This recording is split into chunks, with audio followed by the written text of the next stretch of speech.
Hi everyone, so in this video we are going to actually do a simplex problem beginning to end. Alright, so we're going to go past actually just finding the pivot and finding the entering and exiting and setting it up, and we're actually going to go through and solve the maximization problem. So if you haven't seen part 1 of this video, make sure you do that, otherwise you're going to be very confused on how we are setting this thing up. With that said though, let's get into it. So just as a reminder, to get a 0 in a row of a matrix, you want to multiply the row with a 1. In our case, that's always going to be our pivot, by the opposite number, and add it to the row that you want a 0 in. So as in, if we have a 7 somewhere, and we want to turn that 7 into a 0, we do opposite number is -7. Wherever we have our 1, let's say row 2, and then wherever we have, wherever we want our 0 is going to be what we put in those last two spots. To get a 1, we just divide the whole row by the number.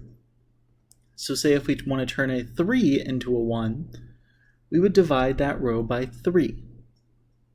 3 divided by 3 would be 1, and it turns into a 1. Same rules as we used for Gauss-Jordan elimination. The only difference is for these, no swapping.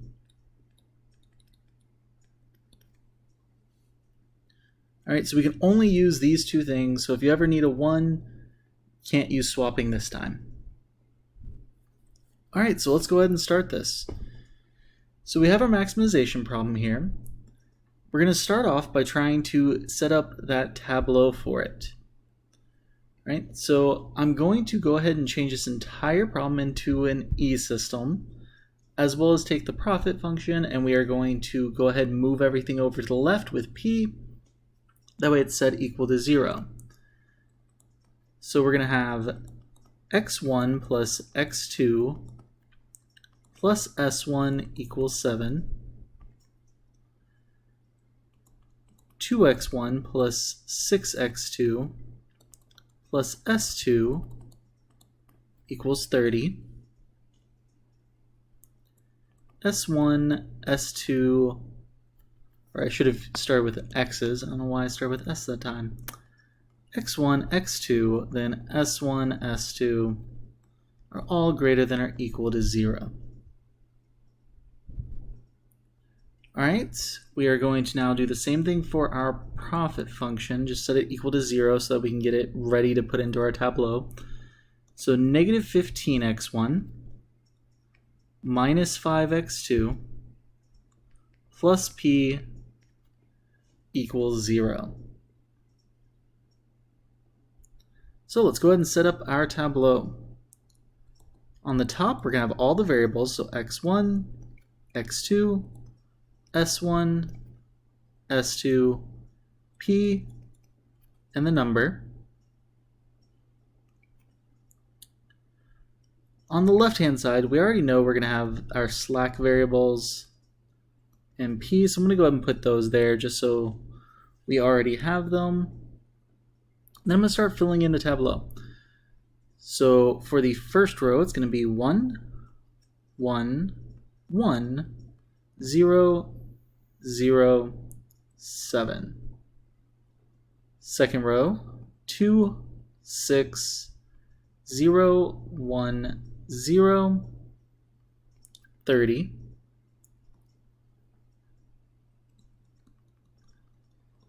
And then our last row is our profit, so negative 15, negative 5, 0, 0, 1, 0.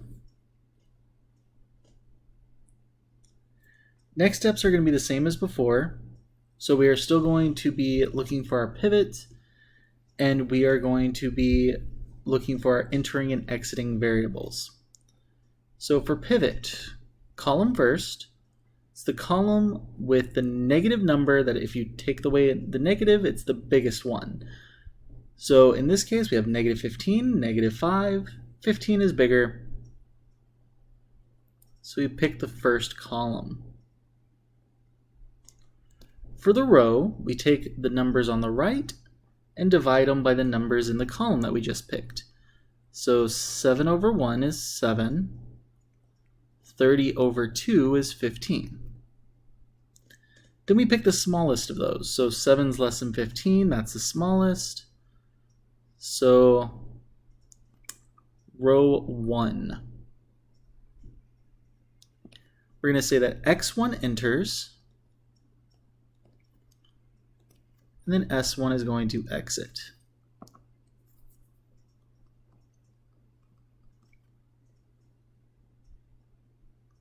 All right, so we've done all of this before up until this point. Now here's where we're going to go further. So once you have your pivot,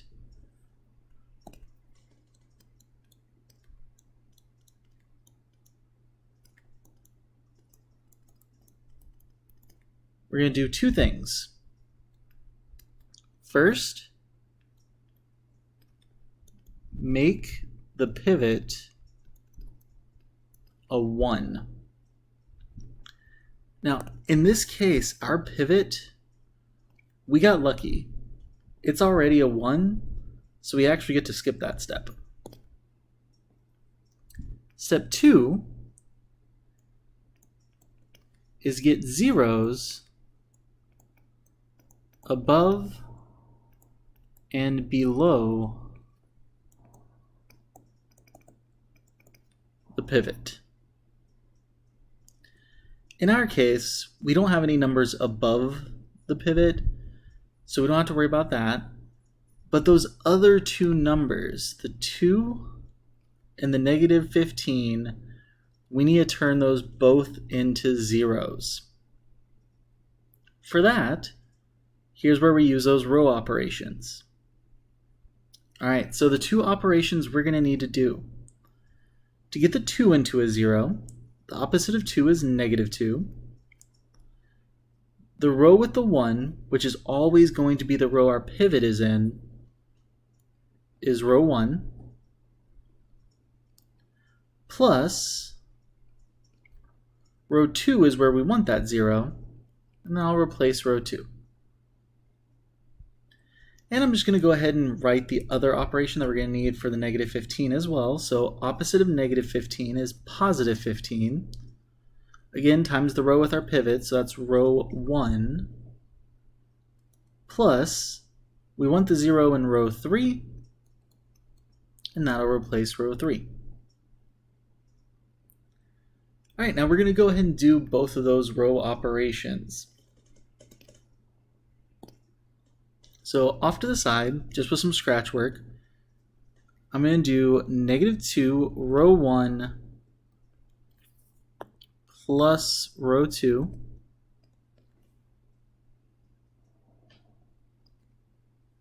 And then also I'll be doing 15 row 1 plus row 3. And then we'll make our next tableau with that. All right, so negative 2 times row 1 is going to be negative 2, negative 2, negative 2, 0, 0, and negative 14. Row 2, exactly how it is 2, 6, 0, 1, 0, 30. So our new row 2 is going to be 0, 4, negative 2, 1, 0, 16. Cool, that's one down. And again, just keep this in mind. Whenever we rewrite our tableau, we're going to put both of these new rows into it. So let's do that other operation first. So 15 times row 1 is going to be 15, 15, 15, 0, 0, and then 105. Row 3, exactly how it is negative 15, negative 5, 0, 0, 1, 0. Add those up and we'll get our new row 3, which is going to be 0, 10, 15, 0, 1, 105.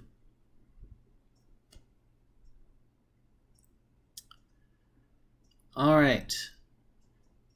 So we are going to go ahead and remake our tableau. So same idea, all the variables up top.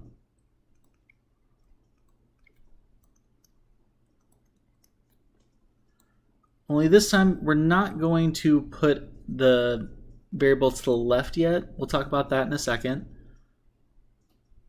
But row 1 hasn't changed. It's going to be 1, 1, 1, 0, 0, 7.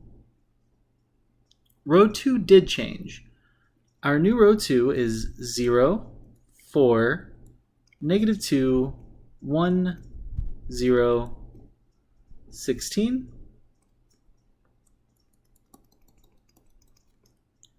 Then our new row 3 is 0, 10, 15, 0, 1, 105. Okay, for those variables on the left, 2 of them are going to remain the same. Specifically, S2 and P in this case are going to stay the exact same. The difference is, remember how we said S1 is going to exit? Well, what that means is it's literally going to disappear. So instead of writing S1 here, S1 is now gone, it's blank. But we can't just leave it blank. We're going to replace it with whichever variable entered. So in this case, x1 was the entering variable. So x1 is going to go here now. So it's literally like you just took x1 and dragged it over here to replace S1 with.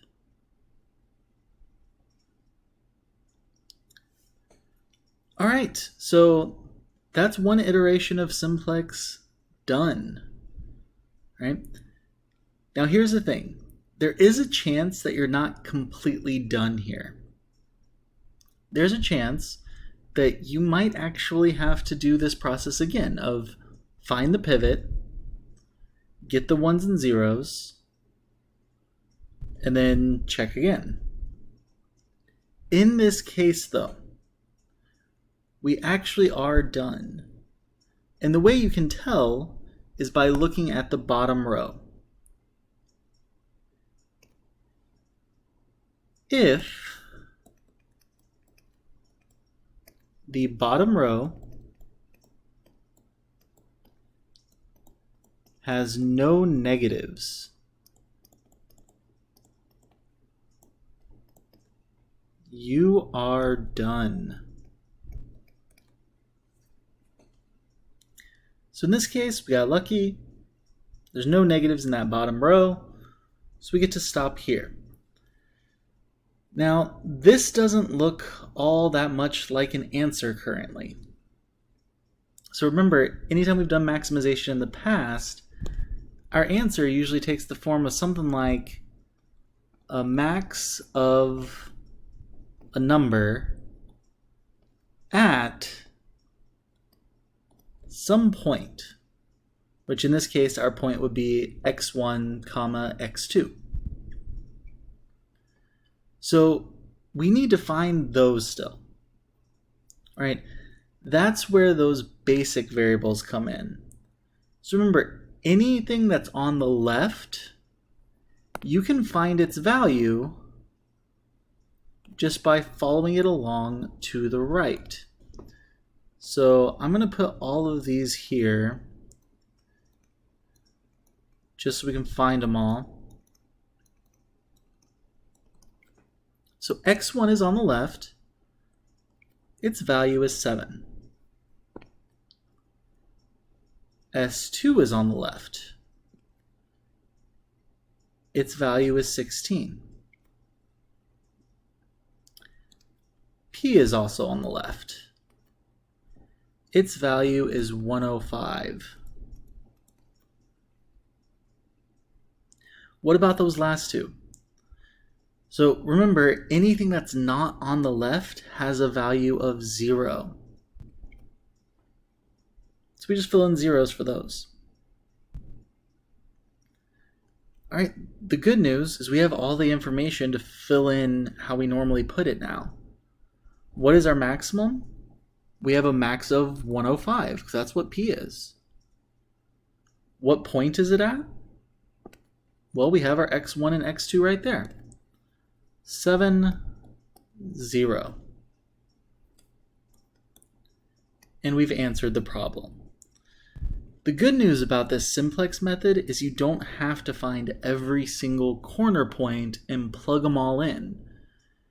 As soon as you do these iterations and you get to the correct point, it's already been calculating that maximum along the way. So no matter what, your maximum will always be right there at the bottom right at the very end of this process. All right, all that said, let's go ahead and try another example. So again, start it the same way. We need to change everything to systems of equations, and we need to move everything over in the profit equation on the side with P. So for the constraints, we're going to have x1 plus 2x2 plus s1 equals 6. x1 plus x2 plus s2 equals 4. Then all of our variables greater than or equal to 0. For our profit function, we are going to have negative 5x1 minus 3x2 plus P equals 0.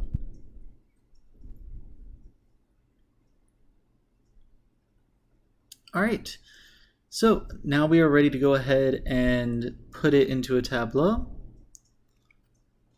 So we're going to have x1, x2, s1, s2, P, and a number on the side. Left side always starts out the same, so s1, s2, P. Then we start plugging it all in, and remember, always go with constraints first. So 1, 2, 1, 0, 0, 6. Our second constraint, 1, 1, 0, 1, 0, and then 4.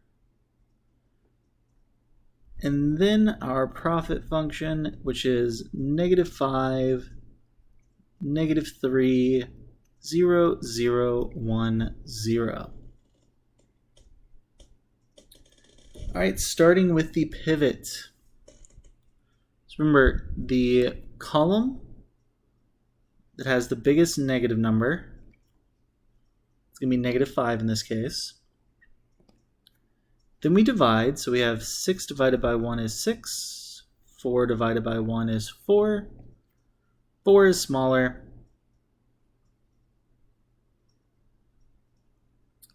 So that'll be our row, which means our pivot is going to be a 1. Luckily, it's a 1 again. Don't worry, in the next examples, it won't be a 1, and we'll see how to deal with that. All right, before we actually move on, though, don't forget, whatever your column was, that's going to be your variable that enters. And whatever your row was, that's going to be your variable that's going to exit. So our pivot is already a 1, so luckily we don't have to worry about that part. But we do have to get everything above and below it to be 0. So this 1 and this negative 5, those needs to turn into zeros. So our row operations would be negative 1 times the row where we have our pivot, which is row 2 this time, plus row 1 is where we want the 0. We'll replace row 1.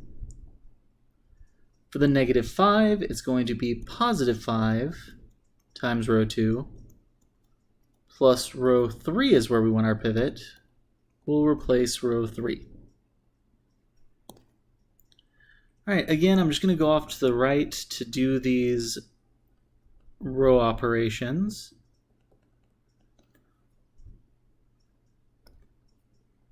And again, I highly recommend doing your row operations like this. Yes, it takes a bit more time to write it all out, but especially in longer problems like this, you really don't want to accidentally make an error.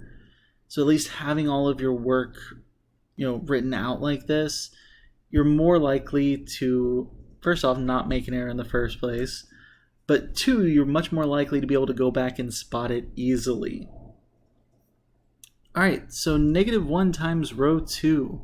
It's going to be negative 1, negative 1, 0, negative 1, 0, negative 4.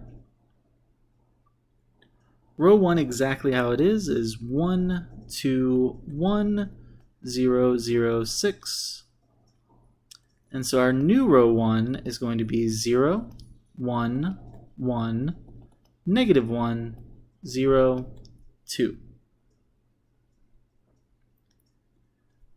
Alright, same thing with the next row operation. So 5 times row 2 is going to be 5, 5, 0, 5, 0, 20. Row 3 exactly how it is. It's going to be negative 5, negative 3, 0, 0, 1, 0. If we add those up, we get 0, 2, 0, 5, 1, 20. Alright, let's go ahead and make a new tableau and put those in it. So again, all of our variables across the top.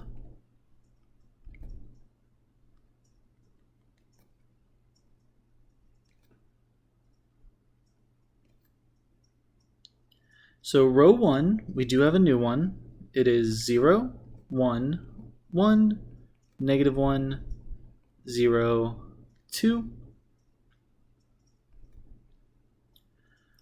Our row 2 is exactly the same. So that's 1, 1, 0, 1, 0, 4. And our row 3 is also new. It is 0, 2, 0, 5, 1, 20. For the variables on the left, so S1 and P are staying the same because they did not exit. S2 did exit. So it's going to be replaced with whatever variable entered. In this case, it was x1 that entered. So that's what we're going to put in that second row now. I'm sorry, x1.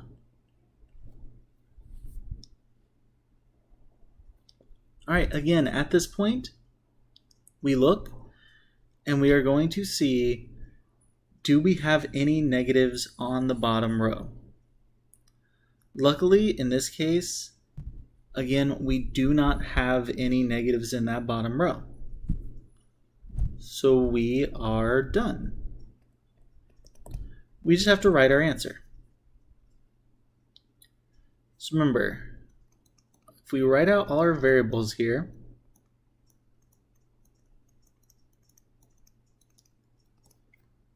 x1 is right here. So we look at the number on the right, x1 is 4. x2 is not up there. That means it's 0. S1 is up there. So S1 is 2. S2 is not up there, so that means it's 0. And lastly, p is up there, and so our maximum is 20. So we have a max of 20 at x1, which is 4, comma x2, which is 0. And again, that one is now done. All right, so in the next video, we are going to be talking a little bit more about first what happens whenever we actually have to change our pivot into a 1, but also we're going to be talking about what happens when you do have a negative on that bottom row. How do we proceed from there? These were kind of the easier ones with a little bit less work. But we will talk about that, and we will also talk about adding in an extra variable as well and seeing how that changes things. So with that said, that is it for this part. In the next part, we will get to those a little bit harder examples. So I will see you in that video. Thank you.